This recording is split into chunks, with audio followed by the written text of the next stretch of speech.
moving into section 2.2, where we're going to expand our knowledge on linear functions, in which we're going to add some graphing of those, but also come back and look at doing some work with writing equations of those lines, as well with parallel and perpendicular lines. So we'll get a little bit more of that from what we did in section 2.1. So now let's practice identifying the slope and the y-intercept from an equation. Remind you that equation from last week or last section was y equals mx plus b, where b represented your y-intercept and m was your slope. So when you are graphing, you must plot b first on the y-axis, and then we're going to use m to graph our next point. And you can keep going on to get another point and another point, as many as you need. Remember that the slope is referred to as the rise over the run, or, which means we're going to go up or down first, and then go left or right. So make sure that you adhere to that when you are graphing the line. So let's start with this first one. If I have y equals 3x plus 2, and we want to identify the slope and the y-intercept of that line, and then we're going to graph it. So I'm going to identify m and b. Now remember, y equals mx plus b. So if I look, m is the number in front of the x, which in this case is 3, and b is the number added or subtracted at the end, and in this case it is a positive 2. Take the sign as is. Now, we are going to graph m, and so for the graph of m, we're going to go up to b, which is at 2. Then we are going to use m to get to the next point. So m, remember, is the rise over the run. So if I just have 3, I'm going to force that to be a fraction. Now that tells me that I'm going to go in the positive direction 3 and the positive direction and the horizontal direction 1. So I'm going to go vertically up 3 and over 1. That gives me this point. Now if I try to do that again, I'm off my grid. So remember that you can kind of keep on that same trend by going in the opposite direction. And if I can do that, that means that this should also work. Now, does negative 3 over negative 1 equal positive 3? The answer is yes. So I could also go down 3 and over 1 to get my point as well. I could keep doing that. If I wanted to, over 1 gives me this point. Now, technically only 2 points are needed to form a line. Make sure you connect your points better than what I did there. And that's really off. Sorry. A little bit better. Okay, so make sure you connect those. I usually like to get 2 or 3 points on a line, and normally you should be good. Now, with a positive slope, should that line be going up in an increasing fashion? Absolutely. Let's turn to the next one where I have g of x. I'm going to think of that as a y equals 1/3 x. Now, what is m and what is b? Well, here, m is always the number in front of the x, therefore that is 1/3. And b is the number that's added or subtracted at the end. But I don't see anything here. So if there's nothing there, it is understood to be a plus 0, because when I add 0 to anything, I get that same thing back. Therefore, my y-intercept here is 0. Now, what do I want to graph first? Well, we're going to graph b first, then we're going to use our slope to get our next point. So along the y-axis, where is y equaling 0? It is right here at the origin. Then with the slope of 1/3, I'm going up 1 to the right 3. So up in the positive direction 1, and to the left by, to the right by 3. So up 1 and over 1, 2, 3 gives me this point right here. Down 1 and to the left 3 would also give me another point, and that would be the same as if I had negative 1 over negative 3. That would give me a positive. So here is that line for that equation. Okay.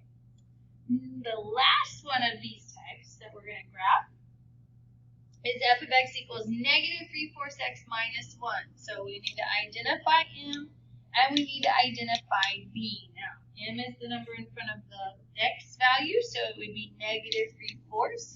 I could write that as negative 3 over 4, but I could also write that as 3 over negative 4. That ultimately gives me a negative 4, but it does make a big difference on how we identify another point on our graph. Now, b is the number that's added or subtracted at the end, and in this case it's a minus 1. So remember to take that sign as is, and that would be a minus 1 for b. So we're going to graph that first, and we're going to, on the y-axis, find negative 1, which is about right there. Then we are going to use our slope to get our next one. Now this first one here tells me to go down 3 into the right 4. 1, 2, 3, over 1, 2, 3, 4. Gives me that point at 4, negative 4.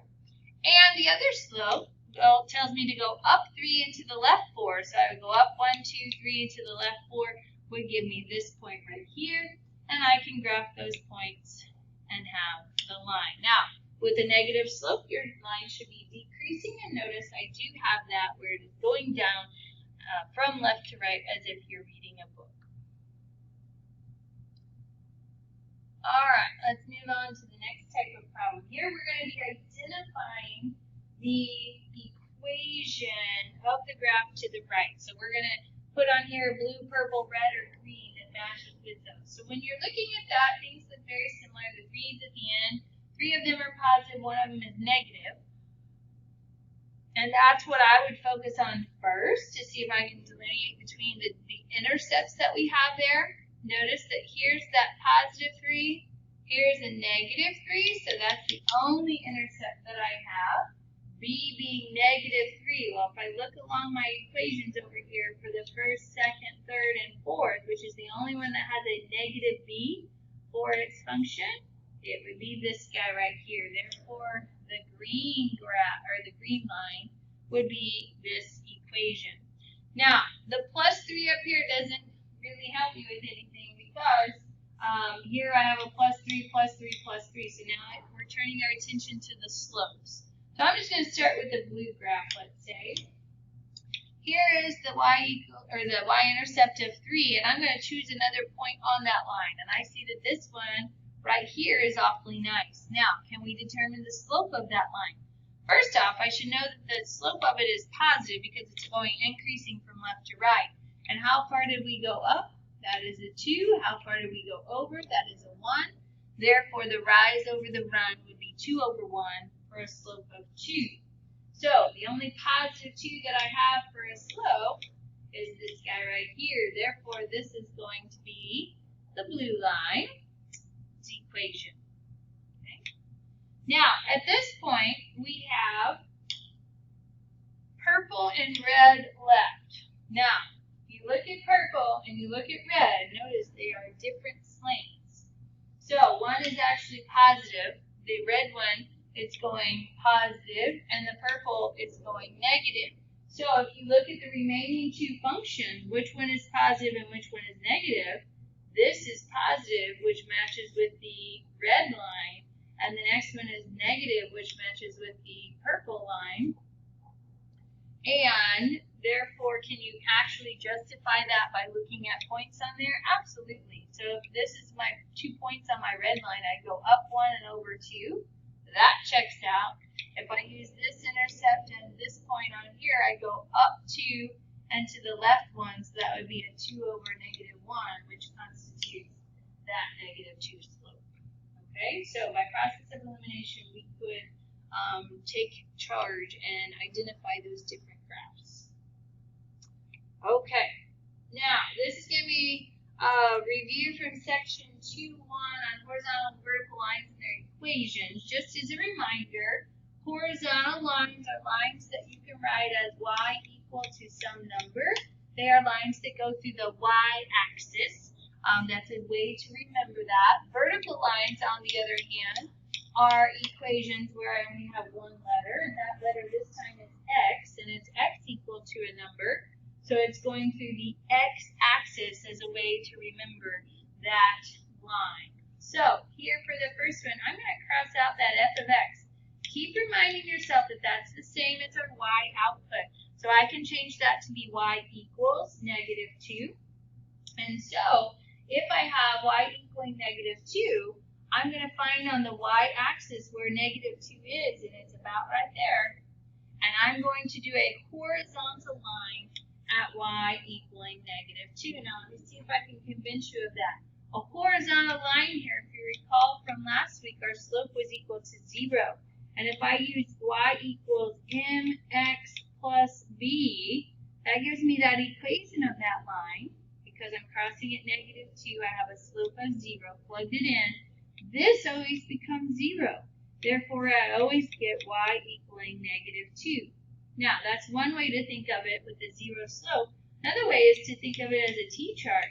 If I let y equal negative 2 all of the time, I can choose any x values that I want and plot each one of those points, and I see that I end up having a horizontal line.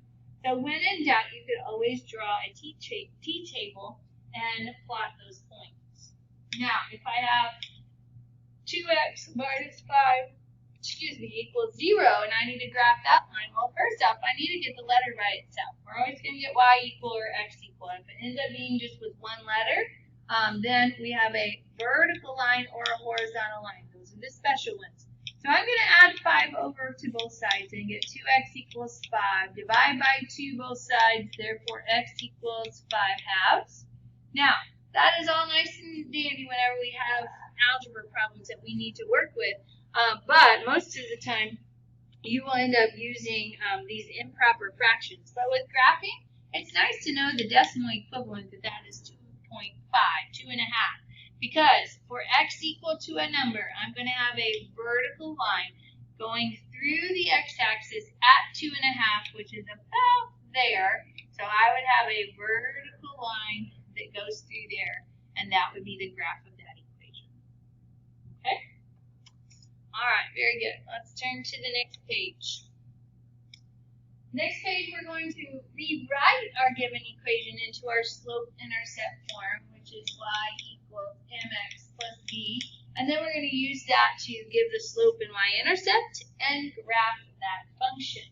So if we have this sometimes is referred to as general form or standard form, we need to transform that into a y equals equation. So when we do that, I'm going to get rid of the x, get rid of the number by doing the opposite on the left side. But what I do to one side, I must do to the other, so they go away here. I'm left with 6y equals negative 3x plus 12. And now I need to get y by itself. So in order to do that, I'm going to divide by 6 on both places. On the right-hand side, actually all 3 places.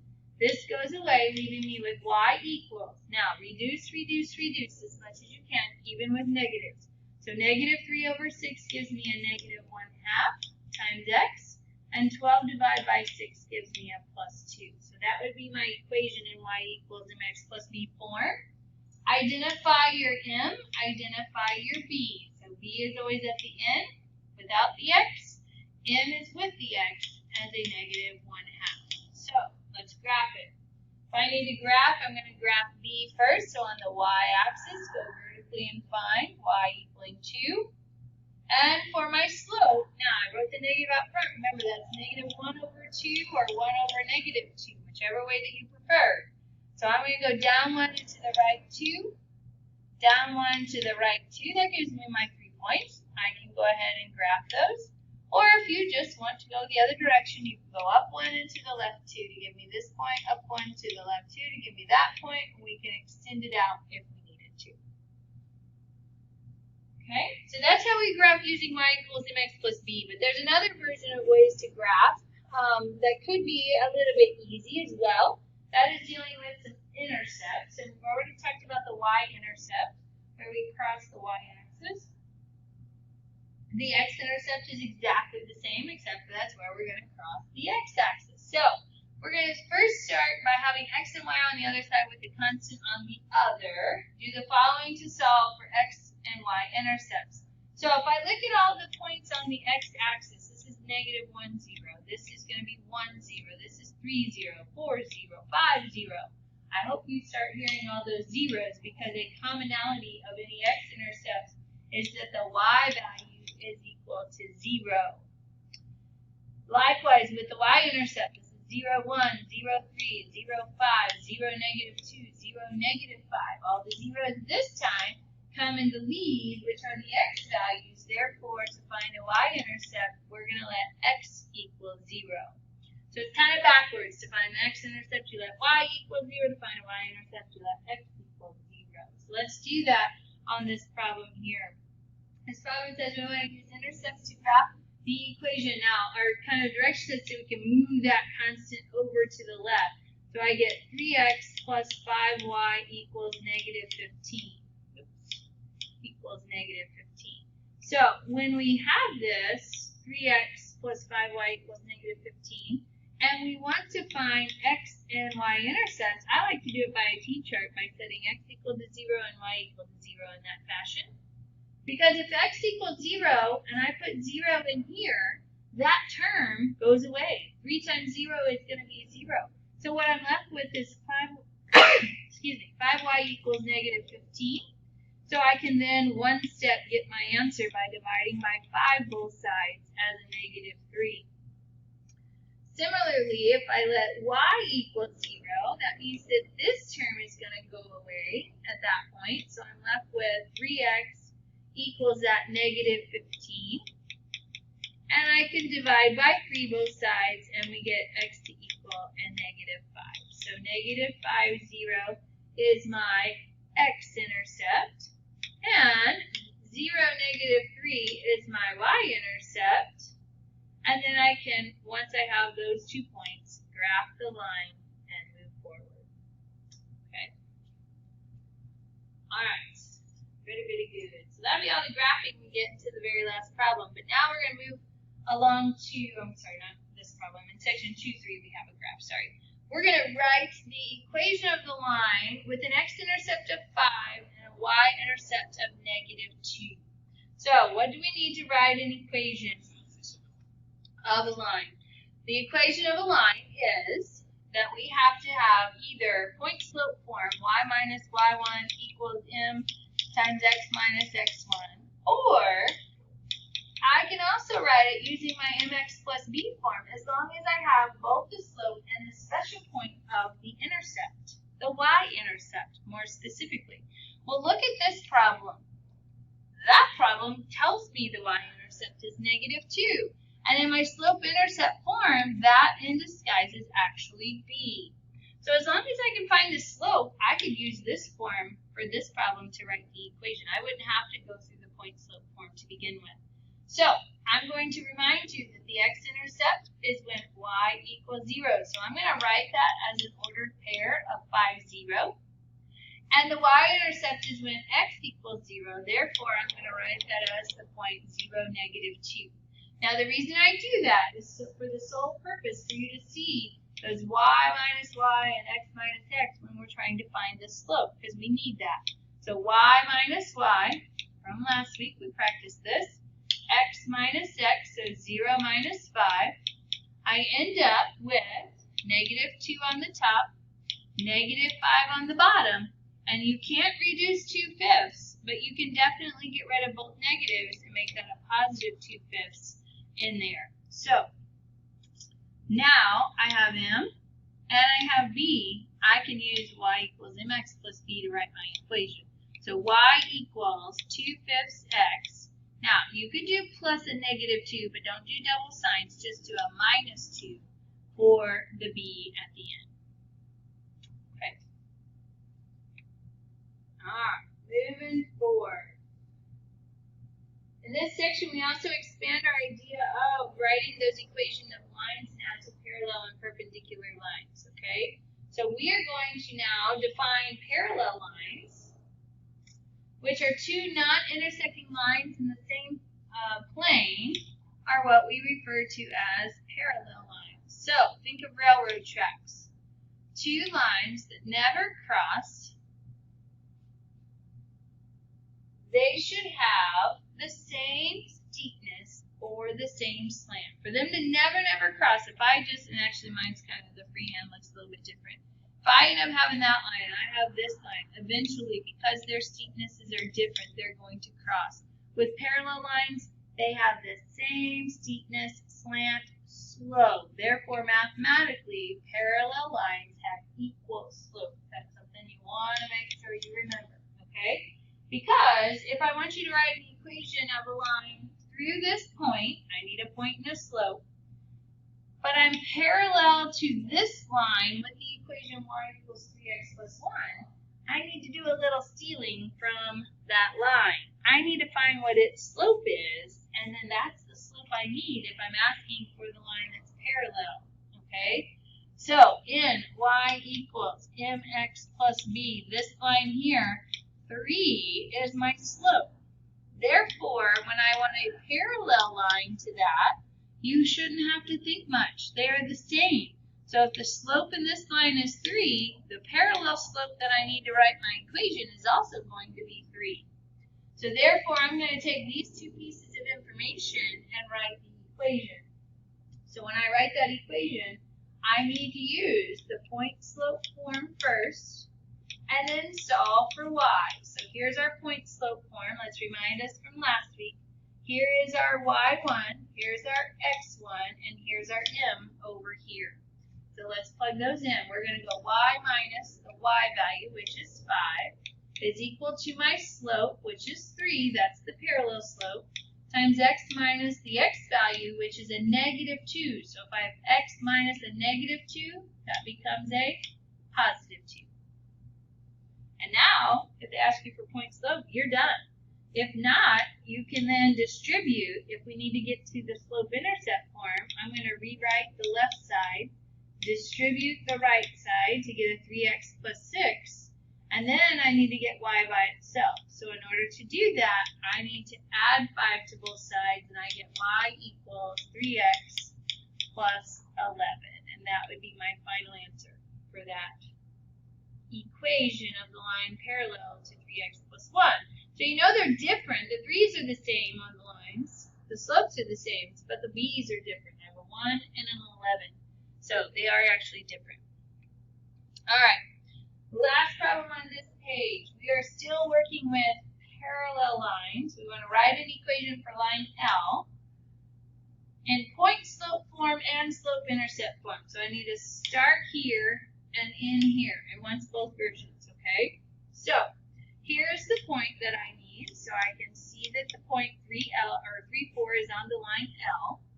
I can either determine the slope from the line, or I can determine the slope from the parallel line, y equaling negative 2x. So that's y equals mx. So m here is negative 2 for the blue line. Now, can I decide that and figure that out by points on this line? Absolutely. I could either go, say, these two points here, you're going down 4 to the right 2, so negative 4 over 2 does give me a negative 2, or you can pull it from the equation. Either way works. But I'm going to, if that's the slope of that line, what is the slope of the red line that I need? Well, if they're parallel, what do we know?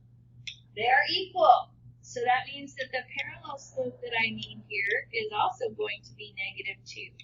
And in order to write the equation, these are the two pieces that I need for that to happen.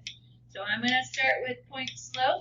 You don't have to write this each time if you have it committed to memory, but it's a good thing to have. We're going to now put in our x1, y1, and our m. So let's go y minus the y value is equal to our slope times x minus the x value, which is 3. And therefore, that is one part of the answer. They want the point slope form.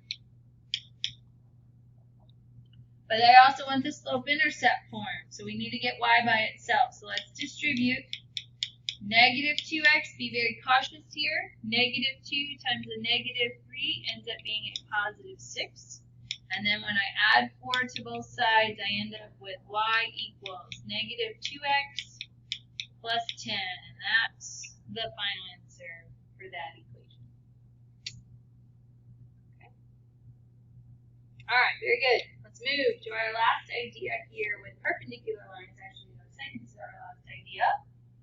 And with perpendicular lines, they are ones that are not parallel, because they, number one, intersect, and they more specifically intersect at a right angle, which, as a reminder, is 90 degrees.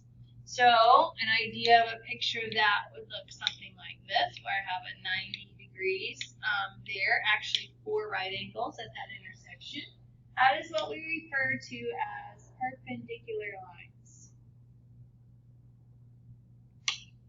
Now, the symbol that we use for perpendicular is usually an upside down T.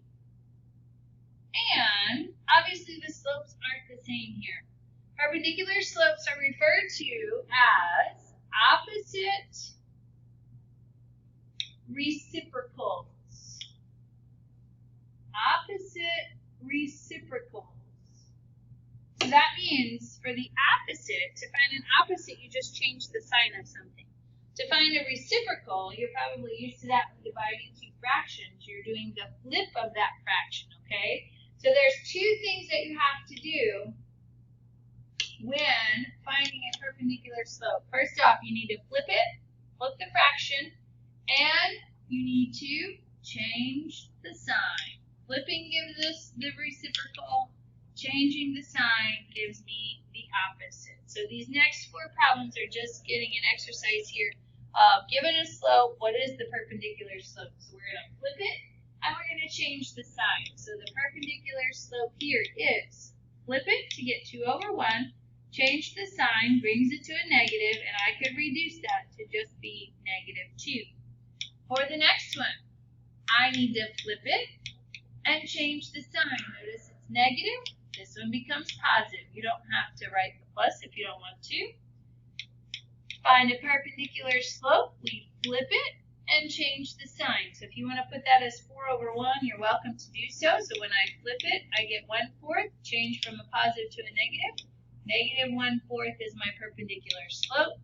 And the last one, when we flip it and change the sign, I end up with a positive 1/3. Make that a 1/3 and change it from a negative to a positive. So we're going to use that idea in the next 2 examples to help us with finding equations of lines that are perpendicular to specific ones. Now again, here is the point that I need when I get ready to write the equation. But this time we are perpendicular to the line whose equation is x plus 3y minus 12 equals 0. Now again, we're going to express it in point slope form and slope intercept form. But if I have a point, I need a slope. So I need to steal the slope from this equation over here. Now in order to figure out what the slope of that line is, I need y equals. So I'm going to do exactly what we were just doing kind of on a previous problem. I'm going to get that 3y by itself. Those go away, those go away.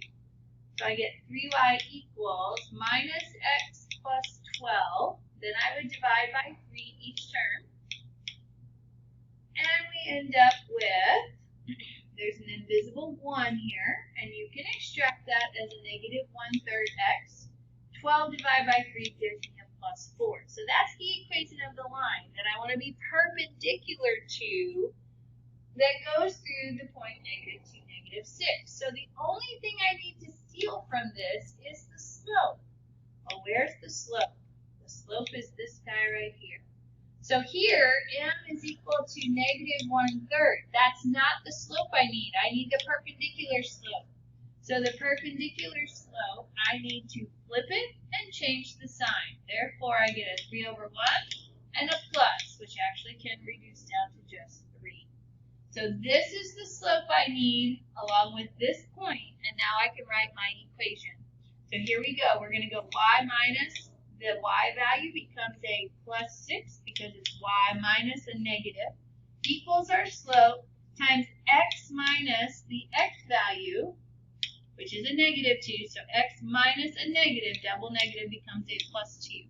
And from here, we can distribute y plus 6 equals 3x plus 6.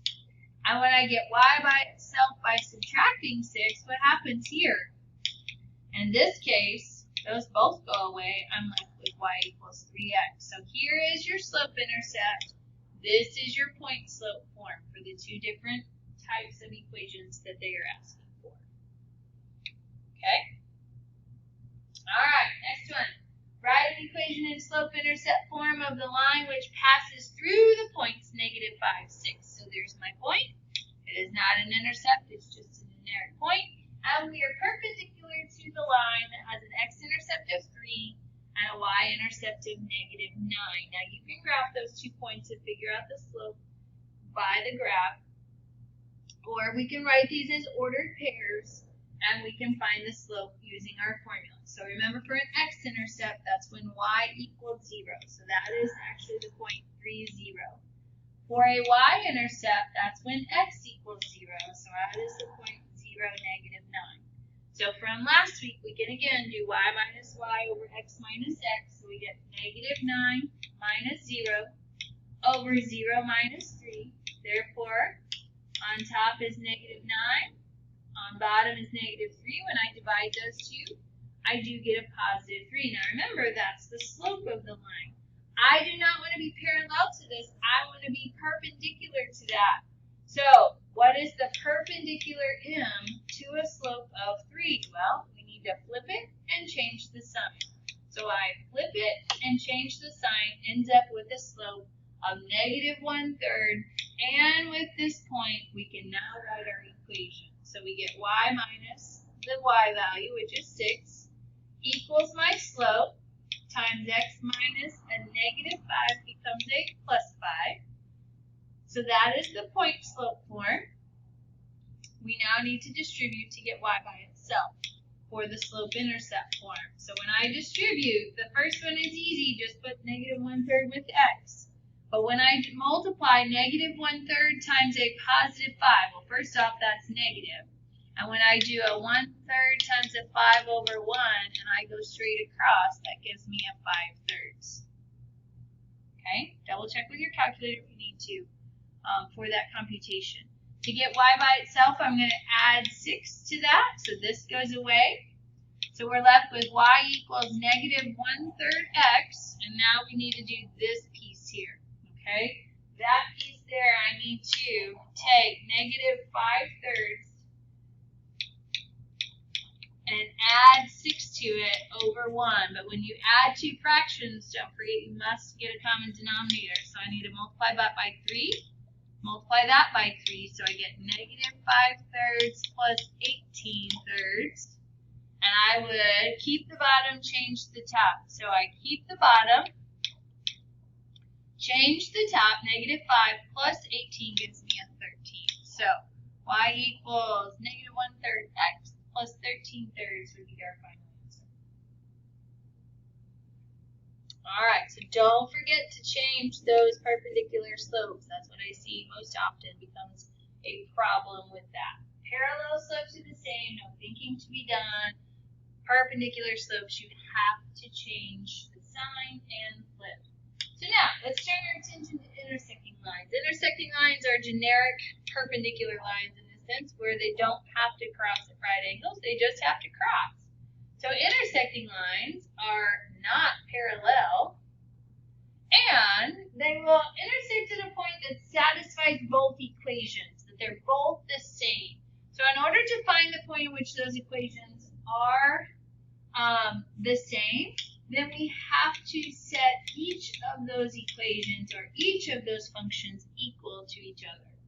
So in order to find the intersections of f of x equaling 3x minus 4 and g of x equaling 5 minus x, we take on this idea where this line has to equal that line. So if I sub in basically the f of x is 3x minus 4 and g of x is 5 minus x, then I now have an equation that I can solve. Now, it's actually asking us for an xy pair. So our answer is going to be an ordered pair. We have to find the x, and then we have to find the y.